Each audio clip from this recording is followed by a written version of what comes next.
So ako pa si Hiram Baritua, ang operator ng Imol Cebu.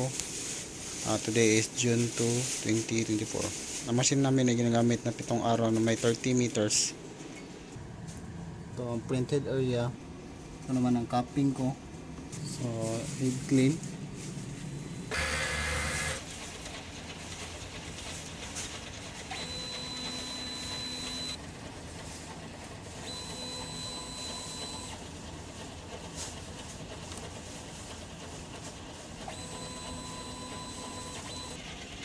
So after mag-head clean, punasan natin yung wiper.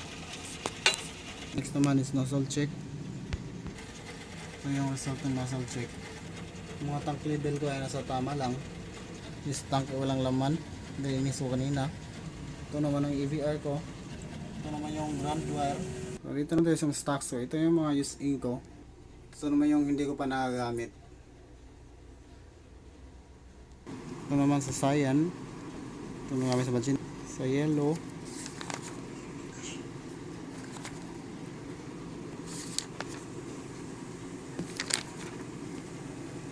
At film. Ito naman yung printer daily checklist ko po.